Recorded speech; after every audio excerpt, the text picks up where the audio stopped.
Hello, welcome to NPR 2. I am here with Orville Wright. How's it going there, Mr. Holt Davidson? Is that right? Yes, that is correct. Alright, good. So what do you want to talk about today? Well, Mr. Davidson, me and my brother, whose name I cannot remember even though he is my brother, we are the Wright brothers. You may have heard of us, you may have not, but you probably have not, even though we just created one of those, flying machines. You know, like, what's-his-face?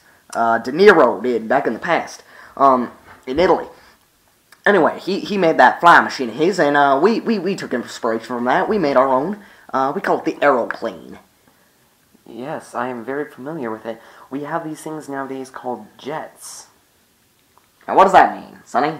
Instead of having propellers like yours would, they have a single wing. They're made out of metal. And? And instead of using propellers, they use these things that basically spit out fire that are called jets.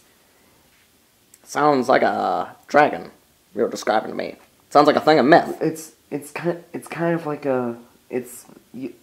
you know what a Bunsen burner is, right? Yes. It's like that, only it's powered by kind of like an engine like yours, only it's this thing called a turbine. It spins twice as fast as yours. And it's powered by gasoline just like yours. But it's basically a Bunsen burner 50 times its size. And how exactly did you come about the ungodly technology to make this? Well, in World War II... World War what now? World War II. There was a second one? Yes. Oh. Yes, sadly... There was a first one? Sadly, the first one, even though they call it the war to end all wars, it did not end all wars. Haha. Oh, the irony. Well, in World War II, the Germans... What about them? Well, they are what are called Nazis. Okay. Is that some German word for something? Yes. I don't speak German, son. Okay. Well, what does it mean in English? I have no idea. All right, then. They invented the jets because they wanted to outrun our propeller planes. To kill them faster, basically. Oh, yeah, I forgot to mention, they started using your airplanes for war. Well, not quite what I intended, but hey, at least I'm credited. Yeah. What was my other brother's name, by the way? I have no idea. They only remember Orville, right? Yes. Woo! Alright, you may continue. Alright, well, the jet, instead of going the 200 that a propeller plane goes, it goes upwards into 500s and 700s. Miles per hour? Yes. We eventually came along to make Can humans survive going that fast?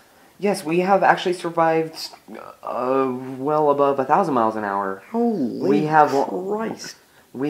Sonny. We have gone to the moon, actually, in this thing called a rocket. Are you kidding me? You got some newfangled knickknacks right here. Was the rocket using a jet engine too?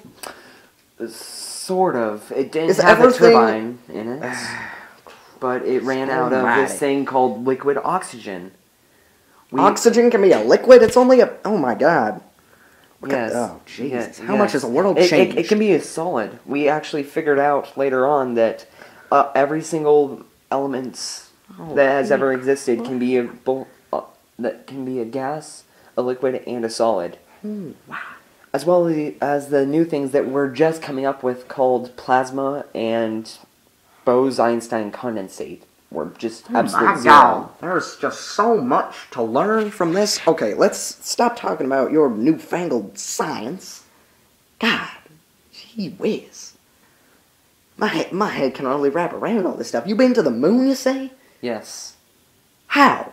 That thing is like... Oh my god. How can you walk on that thing? It's tiny. Well, actually it isn't. It's about, it's about the size if we would able to wrap the United States into a ball. Holy Right. So it's How did actually it pretty get, big. Oh my... Jesus. Then why does it appear so small in the sky? Explain that to me, Mr. Science. It's very far away. And you managed to get that far with a plane. No, a rocket is basically explosively powered. So it uses explosions to go fast. Basically, we needed something powerful enough that it could launch us past thousand miles an hour, basically. So we could. Has anyone died on one of these? It seems something powered by explosives would not be that safe, sir.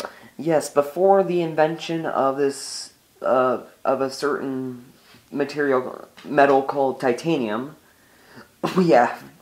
most of the rockets have exploded. Oh, well, that and these things called computers. Oh my God, Mr. Davidson. It started off as a calculator, which you know what that is. For the most part. Yeah, you know what a calculator is. Really big thing, yeah. Yes. Like an abacus, but with like a screen. And very big. Yeah, yes. Pretty big. Yes. Pretty large. Well, now they're about they can fit in your pocket. Oh my God. What has this world come to, I ask you? Silicon microprocessors. What? Silicon microprocessors. I'm sorry, boy. I told you, I don't understand German. You can't speak this gibberish to me. You have to talk in English. This is English in the 21st century. 21st century? Yes. Jesus Christ, what happened in the 19th century? Well, it turned into the 20th century. You were towards the end of the 19th century. Holy. Time. So, you expect me to believe that now, like 200 years, or whatever the hell, after I was born, they've taken my invention, put friggin', I don't know, fire into the back of it, flown it around at like 800 miles an hour, then they put that onto a giant explosive stick, and launched it into the moon. I cannot believe this. I'm sorry, Mr. Davidson, but I cannot believe a word you're telling me. I am out of here. Well, how do you think we're recording this right now? I thought you were writing it all down. I thought there was someone with a typewriter over in the back room writing all this down. Nope, we're recording. Was there not a person? We are recording it on an iPod. See? Jesus Christ. I've had enough of your technological witchcraft. I am out of here, Mr. Davidson. I am out of here. Okay. Goodbye, Mr. Davidson. See you next week. I'm not coming back, you know. Jesus Christ. Rockets. Okay. See you next week.